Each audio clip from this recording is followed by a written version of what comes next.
अस्सलाम वालेकुम दोस्तों। मैं आपको अपने चैनल पर खुशामदीद कहता हूँ। मेरे चैनल का नाम है नवाब कियाजी, NAWABKIAZAI। तो जैसा कि आप जानते हैं कि हमने एक प्रिपरेशन का सीरीज शुरू किया हुआ है, और ये आप यहाँ देख सकते हैं। ये प्रिपरेशन की दूसरी वीडियो है, यानी कि दूसरी सबक है। और the kinds of preparation part 2, यानी कि ये प्रिपरेशन की दूसरी वीडियो है। और इस वीडियो में हम पढ़ेंगे द रूल्स ऑफ प्रिपोजिशन। इस वीडियो में पढ़ेंगे the rules of preposition.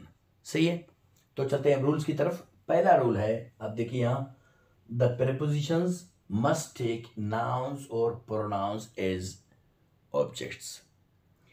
Preposition जो है ना, वो हर हमेशा नाउन और प्रोनाउन को अपना ऑब्जेक्ट लेते हैं। वो वर्ड नाउन और प्रोनाउन हो, बाकी कोई भी पार्ट ऑफ स्पीच नहीं हो सकता। हाँ, वो नाउन में ऐसा होता है कि वो मुख्तलिफ फिर होते हैं। सही है, यानी कि वो डायरेक्शन है, लोकेशन है, आइडिया है, थाट है, कोई भी चीज़ हो सकती है। सही है, लेकिन याद रहे नाउन की शेप में। सही है, या तो कम से कम प्रोनाउन, उससे आगे पीछे नहीं। तो आप ये जुमले देखें।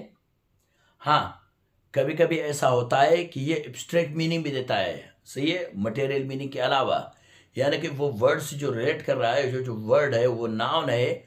वो नाउन ऐसा है कि वो यानी कि एब्स्ट्रैक्ट मीनिंग देता है उसका, यानी कि मटेरियल सिस्टम है ही नहीं, मटेरियल दुनिया से उसका ताल्लुक ही नहीं है। सही है, ख्यालात भी हो सकते हैं, थाट भी हो सकते हैं, आइडिया भी हो सकती है, इससे मुख्तलिफ।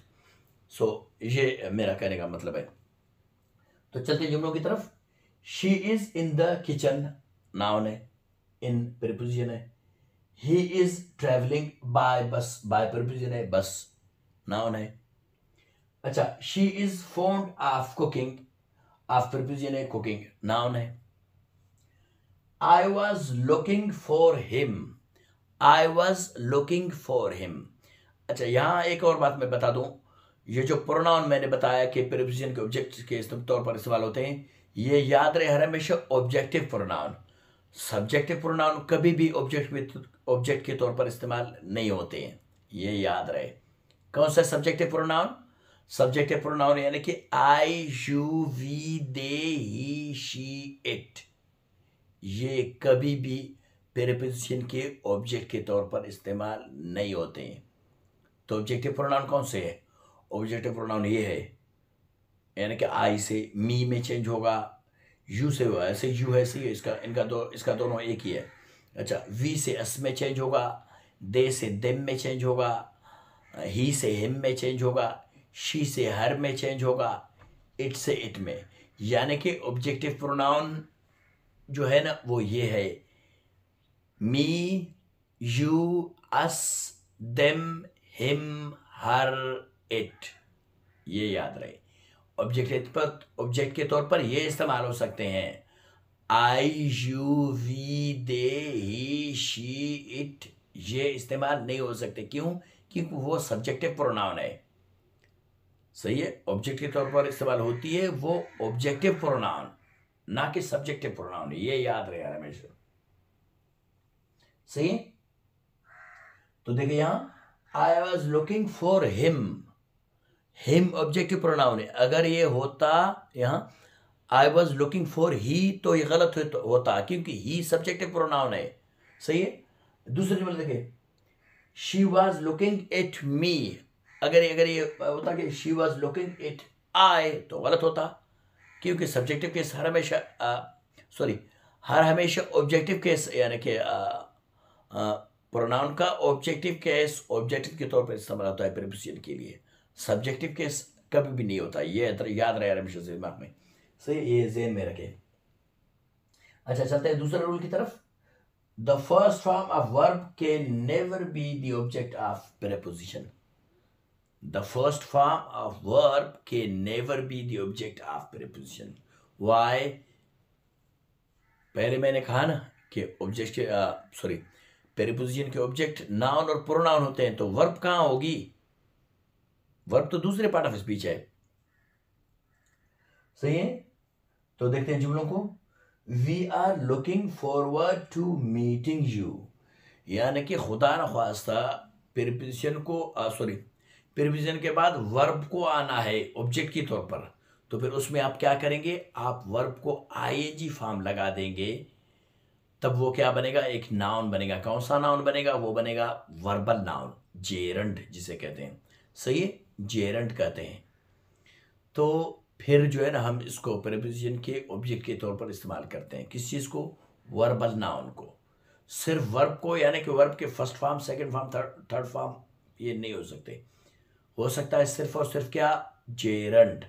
जेरंड क्या होता है, वर्बल नाउन, यानी कि वर्ब को आईएनजी फॉर्म लगाओ, सही है, और नाउन के तौर पर इस्तेमाल करो। तो ये देखो, we are looking forward to meeting you, अगर ये होता we are looking forward to meet you, गलत होता, क्योंकि वर्ब का फर्स्ट फॉर्म ऑब्जेक्ट के तौर पर इस्तेमाल होता ही नहीं।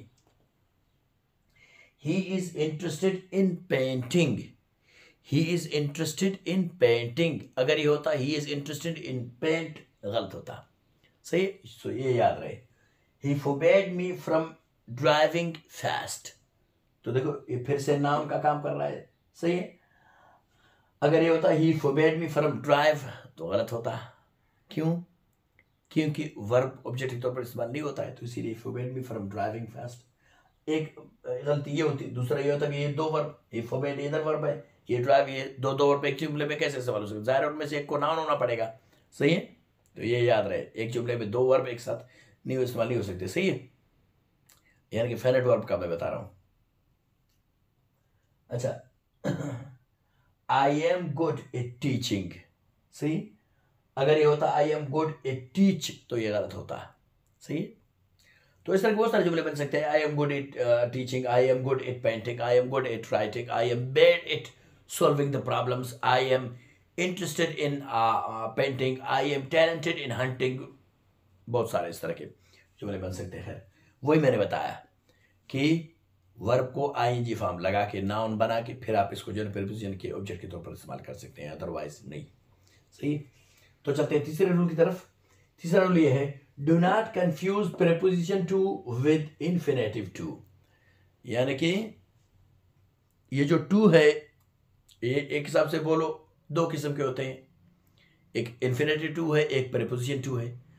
अगर उस हिसाब से देखें तो बोलो कि ये टू दो मीनिंग यानी कि दो हिसाब से काम करता है, एक इन्फिनेटिव के तौर पर काम करता है, दूसरा प्रीपोजिशन के तौर पर काम करता है।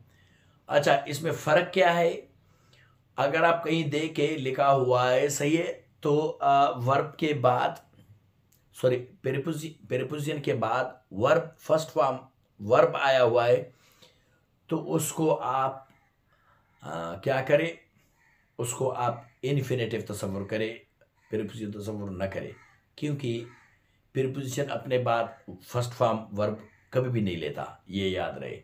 अगर आप कहीं देखें कि प्रीपोजिशन के बाद वो टू है, टू के बाद जो है ना फर्स्ट फॉर्म वर्ब लिखा हुआ है, तो समझ लो कि वो इन्फिनेटिव है, ना कि प्रीपोजिशन है। प्रीपोजिशन के लिए वही मैंने पहले बताया कि उसको आईएनजी फॉर्म लेना पड़ेगा, ये याद रहे।